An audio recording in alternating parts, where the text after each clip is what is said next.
Étranger. Je suis assis ici, dans cette salle d'attente d'hôpital stérile, les mains crispées, tentant de garder mon calme. Mon fils, Marc, vient d'être admis en urgence, les ambulanciers se précipitant, les médecins agissant comme s'ils avaient fait ça 1000 fois.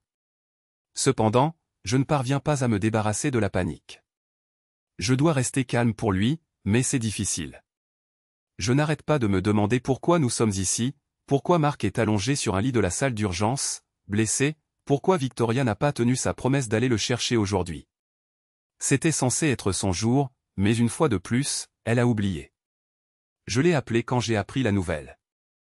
Pas de réponse, encore une fois. Occupé. Je vous rappellerai plus tard. C'est tout ce que j'ai eu. Mon fils est en danger, et elle est occupée. Je sens ma frustration monter en flèche. Je recompose son numéro, espérant quelque chose, n'importe quoi. Silence. Son silence. Je ne peux pas le supporter. Elle devrait être là, je murmure pour moi-même. Elle devrait être là pour lui. Chris et Judy, mes deux aînés, se précipitent. Ils ne disent pas grand-chose, mais je peux le voir sur leur visage, la peur, la confusion. Judy serre le bras de Chris comme si elle s'accrochait à quelque chose de solide. « Papa ?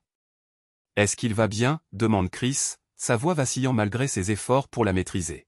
« Je ne sais pas, » dis-je. Ils sont toujours en train de s'occuper de lui. Ils vont l'emmener au bloc opératoire. Ma voix se brise. Pourquoi elle ne l'a pas récupéré? Elle avait promis.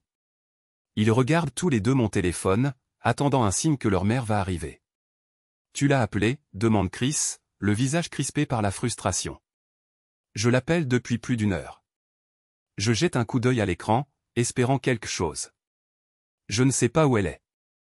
Je sors dans le couloir, essayant de me ressaisir. Le silence me pèse, m'étouffe. Je compose son numéro à nouveau, une dernière fois, mon doigt tremblant en appuyant sur l'écran. Le téléphone sonne, 1, 2, 3 fois, puis le même message, occupé. Je vous rappellerai plus tard. Mon poing se serre. Plus tard. J'ai envie de hurler. Je me retourne pour voir le docteur s'approcher. Il est sérieux mais calme. Monsieur Edwards? J'acquiesce, essayant de me calmer. Les blessures de Marc sont importantes. Nous devons l'emmener au bloc opératoire immédiatement. Les mots me frappent comme un coup de poing dans le ventre. Il a de la chance de ne pas avoir été touché plus gravement, mais nous devons agir vite. J'expire, essayant d'avaler ma peur. Est-ce qu'il va s'en sortir? C'est critique, mais il est jeune, et nous faisons tout ce que nous pouvons. Il aura besoin de l'opération, mais si elle se passe bien, il devrait s'en sortir. J'acquiesce, essuyant une larme de mon œil. Merci. Le docteur s'en va, et je me rassois. Je ne peux pas m'empêcher de regarder la porte du bloc opératoire. Mes pensées s'emballent, et une revient sans cesse, Victoria. Il y a 1 an, les choses étaient différentes. Notre famille était proche, heureuse. Mais ensuite, tout a changé. Et je ne saurais pas dire exactement quand tout a commencé. C'était Victoria. Ça revenait toujours à elle. Quand on lui a diagnostiqué un cancer, je n'ai pas hésité. Je devais être sa force, quoi qu'il arrive. Je ne pensais pas à moi. Il s'agissait uniquement de l'aider à traverser les traitements, les opérations, les visites à l'hôpital. Pendant des mois, j'ai gardé les choses en ordre. Je m'occupais de tout, les enfants, la maison, les repas. Elle était trop faible pour se lever du lit. Certains jours, ses cheveux tombaient. Elle était pâle, fragile. Je n'arrêtais pas de me dire que je faisais ce qu'il fallait, que j'étais là pour elle. Je suis là pour toi, disais-je, en lui tenant la main pendant les traitements. Nous allons traverser ça ensemble. Mais moi, je n'allais pas bien. J'étais épuisé. Le fardeau émotionnel de voir la femme que j'aimais, vibrante, confiante, se flétrir me tuait. Je n'avais pas le temps de penser à moi. Il n'y avait pas de place pour ça. Je ne prenais pas soin de ma santé, de ma carrière, de rien. Mon poids a augmenté petit à petit. Je mangeais sur le pouce, je dormais à peine. Tout était pour elle. Elle avait besoin de moi.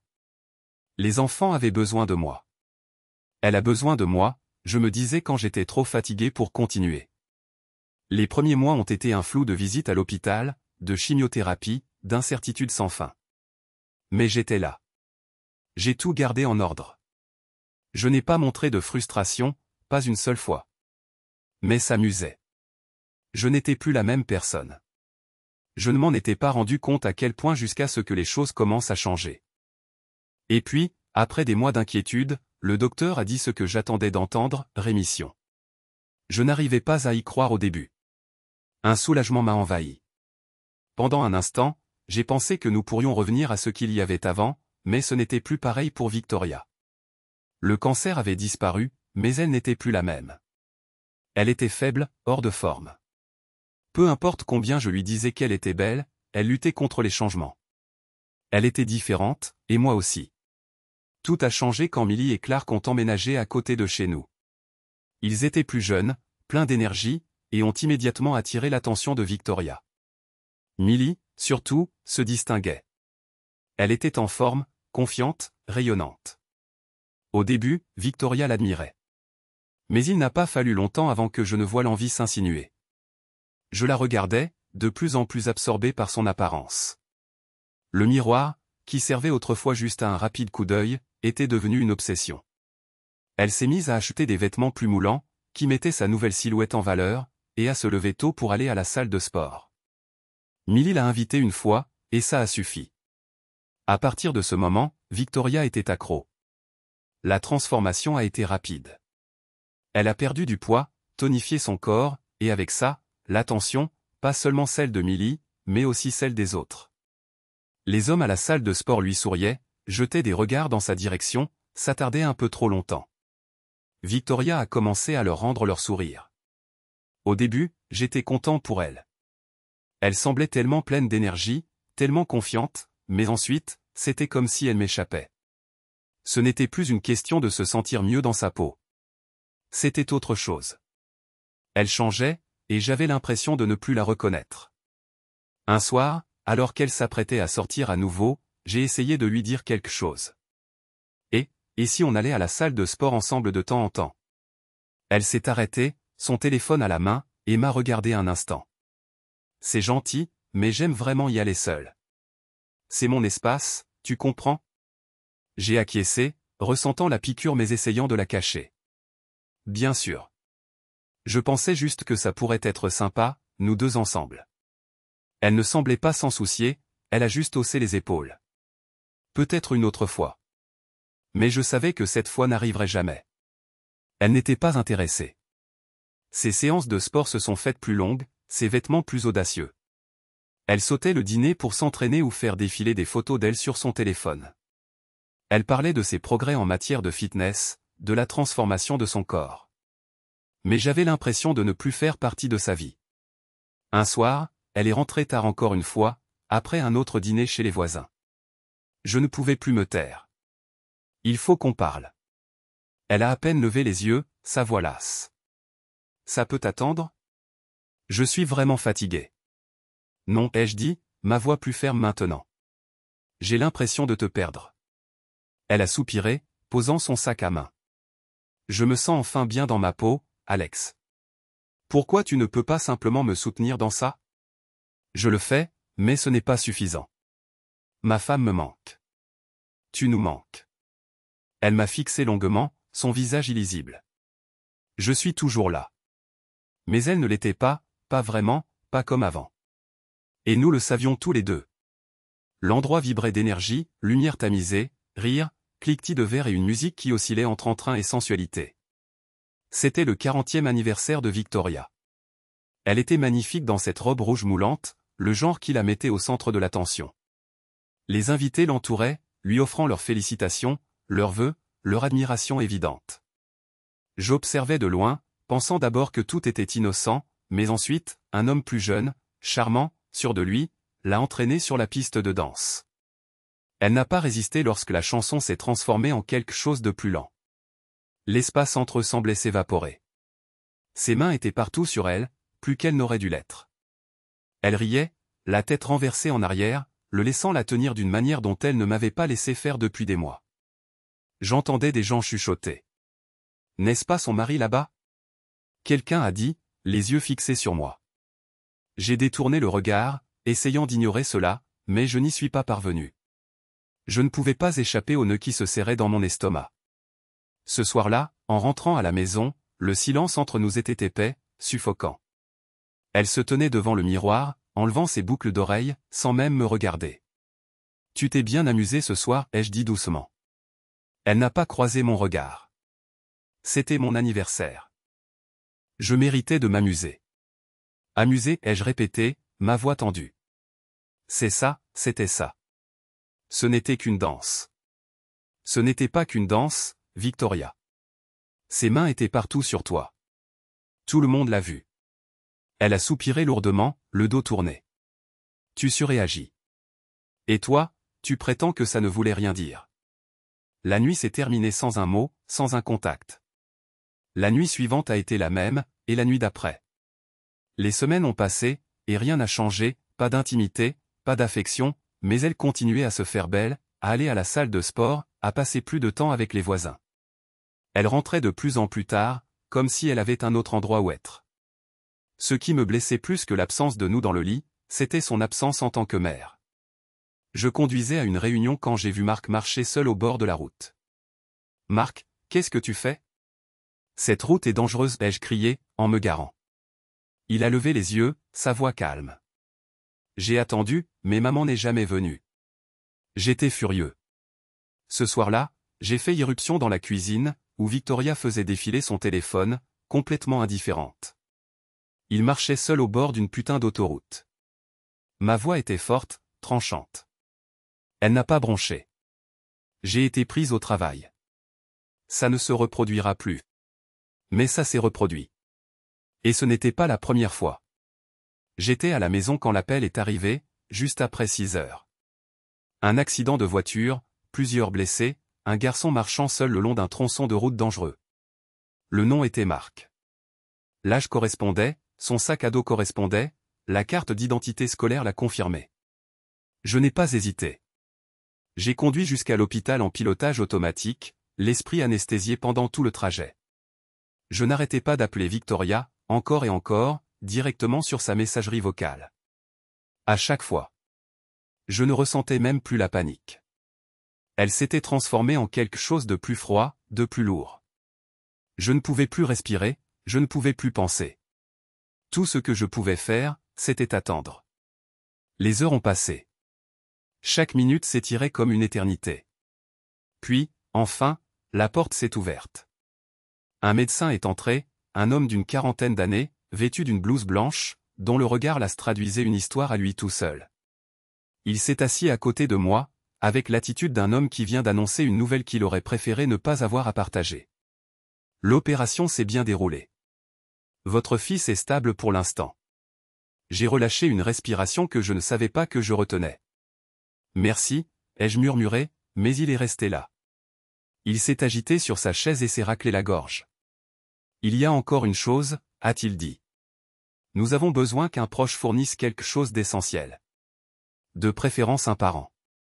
Bien sûr, ai-je répondu immédiatement, en me levant. Prenez tout ce dont vous avez besoin. Il a acquiescé. Nous devons juste effectuer quelques vérifications avant de procéder. Les tests ont été rapides. Un prélèvement, quelques questions, des hochements de tête silencieux de l'infirmière. Mais je suis resté là, toujours figé, à attendre. À attendre que quelque chose change. 20 minutes se sont écoulées. La porte s'est ouverte une fois de plus, et le médecin est entré. Mais cette fois, il y avait quelque chose de différent dans son expression. Il s'est assis de nouveau, plus lentement qu'avant. Monsieur Edwards, a-t-il commencé, sa voix douce mais ferme. Nous avons effectué des tests de compatibilité, et il y a quelque chose que vous devez savoir. J'ai levé les yeux. Quelque chose dans son visage m'a dit que ce n'était pas une bonne nouvelle. Médicalement parlant, vous n'êtes pas compatible. Biologiquement, vous n'êtes pas le père de Marc. La pièce a basculé. Non, pas la pièce. Ma poitrine, ma respiration. Mon monde. J'ai cligné des yeux, puis j'ai cligné des yeux à nouveau, essayant de comprendre ce qu'il disait, mais les mots ne parvenaient pas à s'enregistrer. Ce n'est pas possible, ai-je finalement réussi à dire, ma voix basse et rauque. Il doit y avoir une erreur. Nous avons vérifié 3 fois. Je suis désolé. Mes yeux ont dérivé au-delà du médecin, vers le couloir. Quelqu'un passait, tenant un presse-papier. Quelqu'un riait doucement au poste d'infirmière. Quelque part, un moniteur émettait un bip régulier en arrière-plan, mais tout ce que je pouvais contempler, c'était le fait que Marc, mon fils, était allongé dans un lit juste derrière ce mur. Et pourtant, il n'était pas mon fils. Mais il l'était. Bien sûr qu'il l'était. Je me suis souvenu de sa première respiration, des petits doigts ridés agrippés aux miens, de la façon dont il a crié et applaudi la première fois qu'il a vu un chiot. La fois où il est tombé de son vélo et n'a pas pleuré avant de me voir courir vers lui. Les dessins, les câlins du coucher, les « je t'aime, papa » murmurés. Ma gorge s'est serrée. Est-ce que je peux encore l'aider, ai-je demandé doucement, presque effrayé de la réponse. Nous avons déjà trouvé un autre membre de la famille, a dit le médecin, sa voix douce. Il ira bien. J'ai acquiescé lentement, sentant quelque chose de lourd se poser dans ma poitrine. Mes épaules se sont affaissées. Mes mains tremblaient. Il est à moi, ai-je dit, à peine plus qu'un murmure. Quoi que vous disiez, il est à moi. Le médecin a acquiescé doucement, faisant preuve d'une sorte de respect auquel je ne m'attendais pas. Il s'est levé et s'est éloigné. Je suis resté assis, les yeux dans le vague, mon esprit quelque part bien au-delà des murs de l'hôpital, essayant de saisir une vérité qui ne semblait pas réelle. Je suis resté immobile devant la porte fermée. Je suis entré en tant que père, mais quand je suis sorti, quelque chose en moi était brisé. Ma poitrine était oppressée, comme si quelqu'un y avait déposé un rocher. J'ai marché lentement dans le couloir jusqu'à l'endroit où Chris et Judy attendaient. Judy s'est levée dès qu'elle m'a vu. « Papa ? Est-ce qu'il va bien ?» J'ai acquiescé, même si cela m'a demandé un effort. Oui, ils ont dit qu'il était stable. L'opération est terminée. Chris a poussé un soupir de soulagement et s'est rassis sur sa chaise. Ils ont dit qu'ils avaient besoin d'un membre de la famille compatible, ai-je continué, ma voix plus douce que d'habitude, presque froide. Je ne l'étais pas. Judy a froncé les sourcils. Qu'est-ce que tu veux dire ? Je me suis assis à côté d'elle, me frottant les mains l'une contre l'autre, essayant de me calmer. Ils ont fait les tests. Apparemment, je ne le suis pas. Je ne suis pas compatible avec Marc. Il y a eu un long silence. Attends, a dit Chris. Pas compatible. Jean, pas assez proche. J'ai secoué la tête. Judy me regardait fixement, essayant de comprendre. Tu ne le hais pas. Non, non, ai-je murmuré. Pas biologiquement. Pas de la manière qui compte. Judy a couvert sa bouche, les yeux écarquillés. Chris a juste cligné des yeux, la mâchoire serrée. Tu veux que je me propose, a demandé Chris après un moment. Je l'ai regardé, épuisé. Sa question me semblait lointaine, mais j'ai acquiescé. Si tu te sens de le faire. Chris n'a pas hésité, bien sûr. Il s'est levé et a suivi l'infirmière qui attendait. Judy n'a pas bougé. Elle était silencieuse, serrant le téléphone de Marc. Puis sa voix a brisé le silence. Maman est au courant. J'ai expiré lentement, amèrement. Non. Elle ne répond à aucun de mes appels.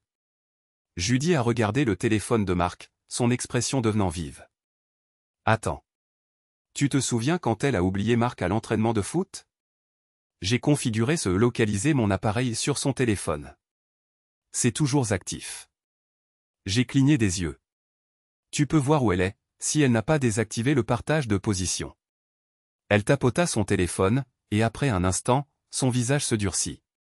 Elle ne l'a pas désactivé. Elle leva le téléphone. Un point clignotant pulsait sur l'écran. Elle n'est pas au travail. Mon estomac se noie. Où est-elle ? Elle est dans un motel. Je me penchai, lisant l'écran. Motel 8 Highway, sortie 14. Le silence entre nous changea. Il était lourd maintenant, épais de cette prise de conscience. Appelle la réception, dis-je, ma voix ferme. Judy fit ce que je lui demandais. Elle parla rapidement, sa voix calme, puis se tourna vers moi. La chambre est au nom de DMRC. Je serrai la mâchoire. Dylan. Je sortis mon téléphone, composant le numéro. Une sonnerie, 2, 3. Puis ça décrocha. Dylan Mersey. Une voix masculine nonchalante se fit entendre. Je ne répondis pas tout de suite. Je respirais juste dans le silence. Qui est à l'appareil? Demanda Dylan. Passe-la-moi, dis-je, froidement et sans émotion. Il y eut une pause, un remue-ménage, puis une voix tendue. Je crois que vous faites jeudi. Passe-la-moi. Le ton de Dylan se fissura, la vérité le frappant de plein fouet.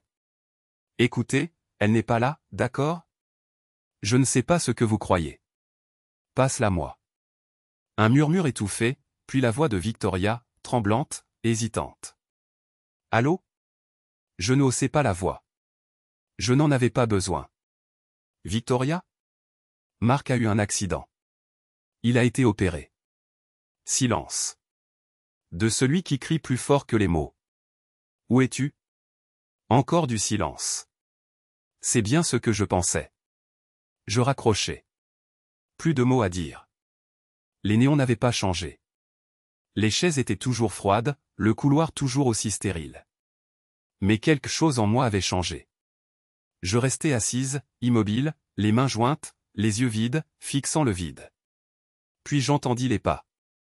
Clic, clic, clic. Je tournai la tête vers l'entrée, et elle était là.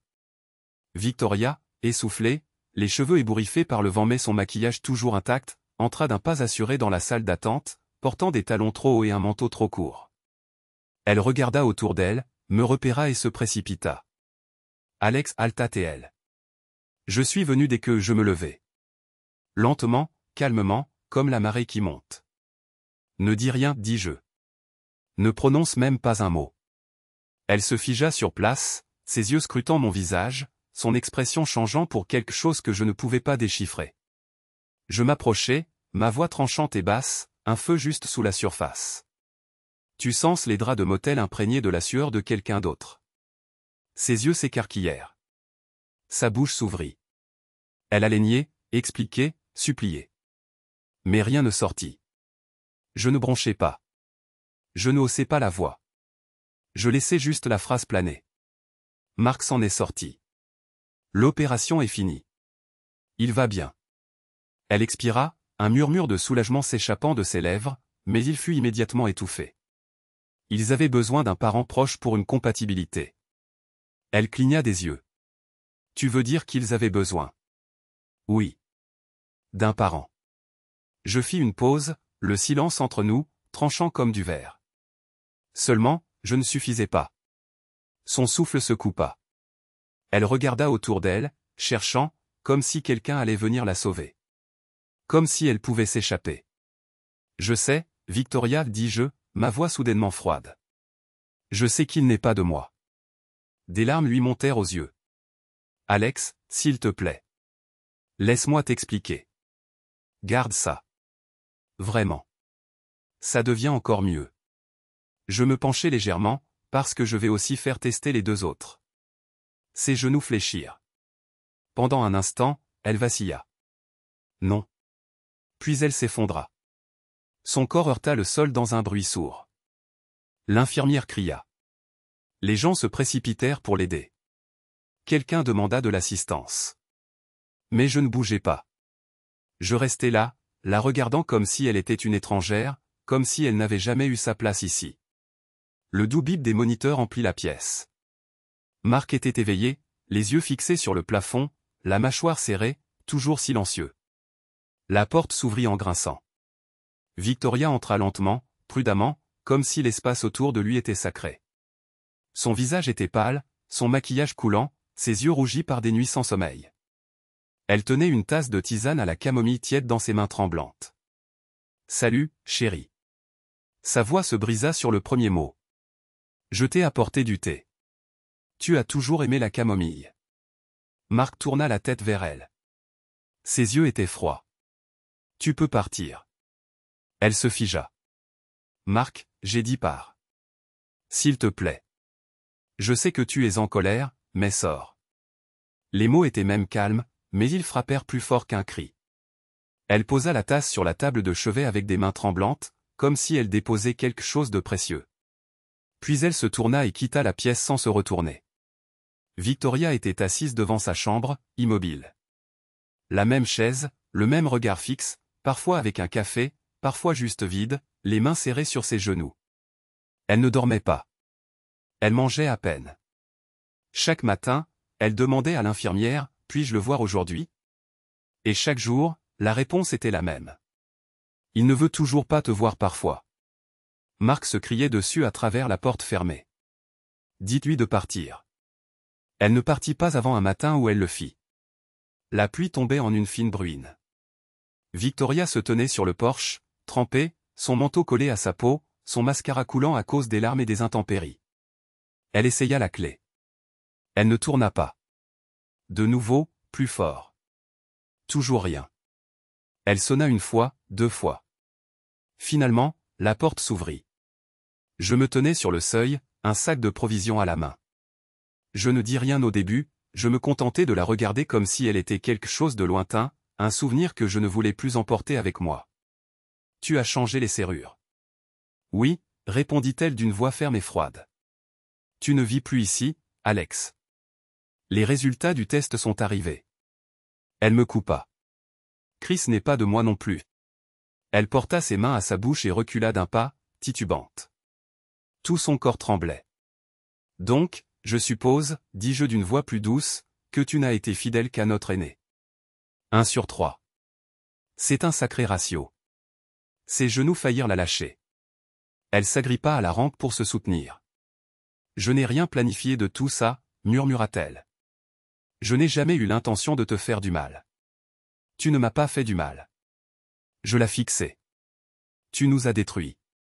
Je me retournai et entrai, refermant la porte sans la claquer. J'y mis simplement fin.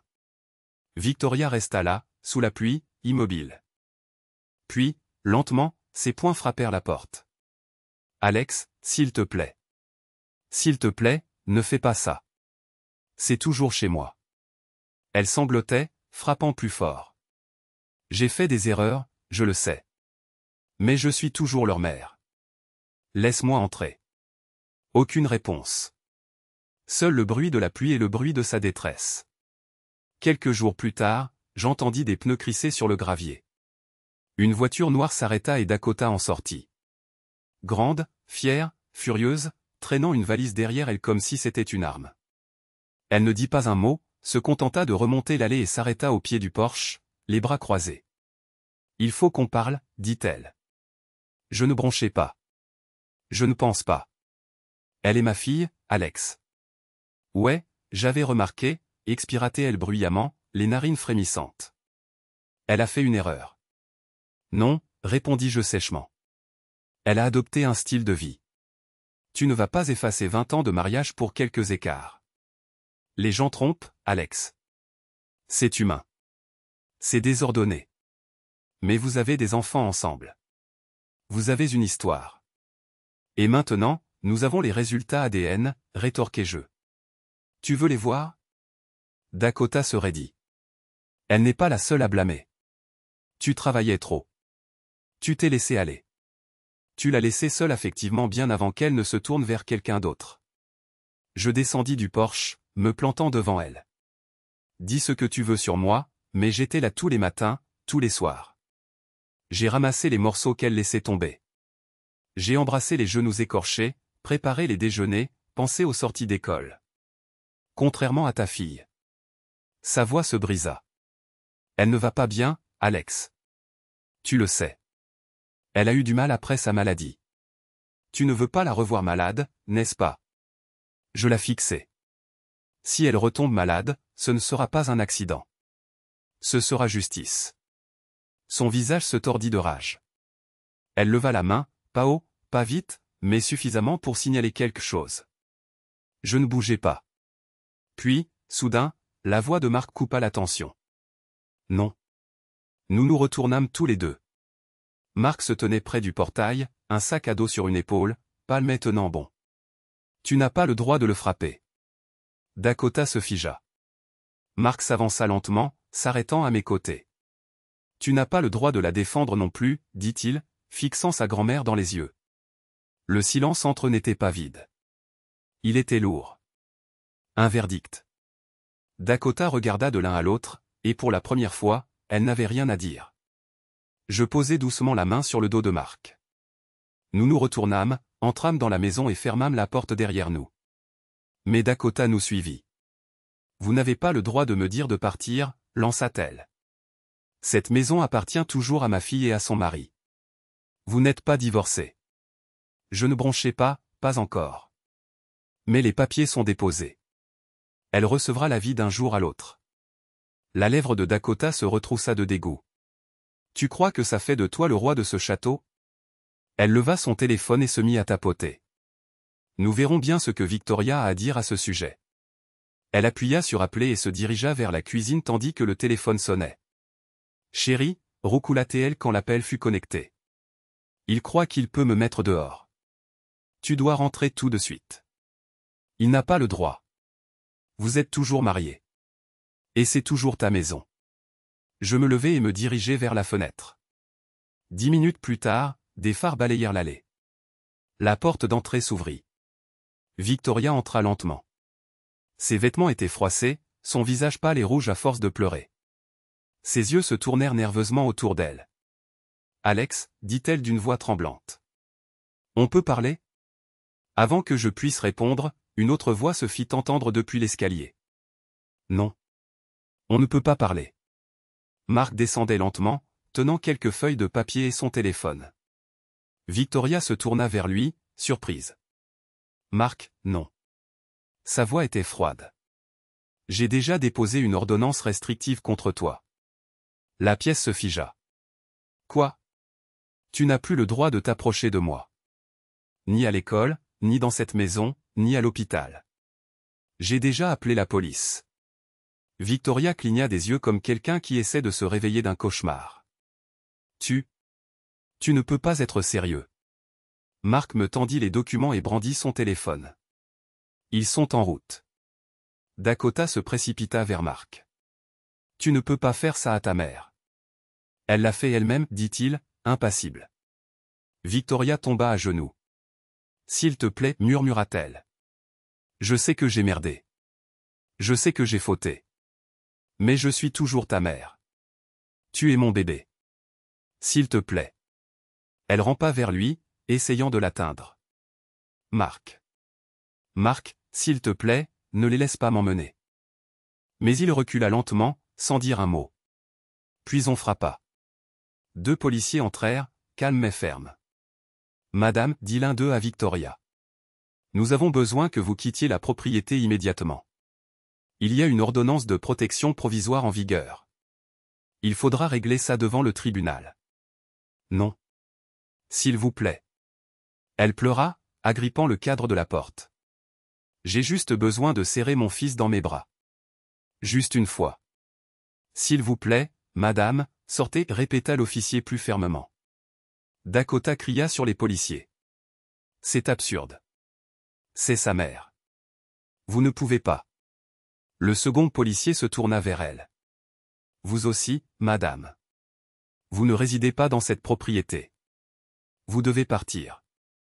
Victoria sanglota inconsolablement tandis que les policiers l'escortaient doucement, ainsi que Dakota, jusqu'à la porte. Alex, s'il te plaît. Elle hurla à travers ses larmes. Ne les laisse pas faire ça. Ne le laisse pas me haïr pour toujours. Je me tenais en haut des escaliers, à côté de Marc. Je ne disais rien. Je regardais simplement jusqu'à ce que la porte se referme et que le silence reprenne possession de la maison. Le soleil était bas, projetant de longues ombres. Je me tenais dans la cour devant, arrosant les haies. Pas parce qu'elles en avaient besoin, mais parce que cela donnait quelque chose à faire à mes mains. Une voiture s'arrêta. Familière. Clark en sortit lentement, vêtu d'un jean et d'un sweatshirt, les épaules plus lourdes que d'habitude. Il s'approcha comme s'il s'approchait d'une tombe. Je le vis. Ne lui fis pas signe, ne dis rien. Clark s'arrêta à quelques pas. Salut. Je fermai le robinet, laissant le silence s'installer. Tu as 1 minute, demanda Clark. J'haussai les épaules. Je suppose. Il se remua maladroitement, puis me regarda dans les yeux. Je la quitte, dit-il. Millie? J'ai déposé les papiers ce matin. Je levai un sourcil mais ne répondis pas. J'ai découvert hier soir qu'elle couchait avec son professeur de yoga et le type de la boulangerie et Dieu sait qui d'autre. Je pense que la liste est plus longue que je ne veux l'admettre. Il laissa échapper un court rire amer. On dirait que Victoria n'était pas la seule à bien faire semblant. Je restais silencieux, la mâchoire serrée. Elle l'encourageait. Tu sais, ajouta Clark. Tout ça. Elle disait à Victoria qu'elle méritait mieux, qu'elle devrait commencer à vivre un peu. Que tu la freinais. Sa voix se tendit. Je ne savais pas jusqu'où c'était allé avant maintenant. Et je suis désolé, Alex. Je suis désolé que nous ayons jamais emménagé dans ce quartier. Je crois que nous avons brisé quelque chose juste en étant ici. Je le regardais, sans colère sur mon visage, juste le calme de quelqu'un qui avait déjà tout donné. Vous n'avez rien brisé, dis-je. C'est ma femme qui a fait ça. Il y a longtemps. Bien avant que vous n'ayez jamais déballé un carton. Clark hocha lentement la tête, les yeux rivés au sol. Plus de défense possible de toute façon, murmura-t-il en reculant. Je voulais juste que tu l'apprennes de moi et pas par les commérages du quartier. Il se tourna pour partir. Clark. Il s'arrêta et regarda en arrière. Tu n'es pas la pire chose qui soit arrivée ici. Clark ne sourit pas, mais quelque chose dans sa posture s'adoucit. Puis il marcha jusqu'à sa voiture et s'en alla. Et maintenant ce jour était arrivé. Des lumières tamisées filtraient à travers les hautes fenêtres de la salle d'audience. La pièce était silencieuse, stérile, le léger froissement des papiers et les murmures des avocats étant les seuls sons. J'étais assis à droite, composé, vêtu d'un costume sombre. Mon expression était calme mais distante. Le calme d'un homme qui n'avait plus rien à défendre et plus rien à perdre. Victoria était assise à gauche, à peine reconnaissable.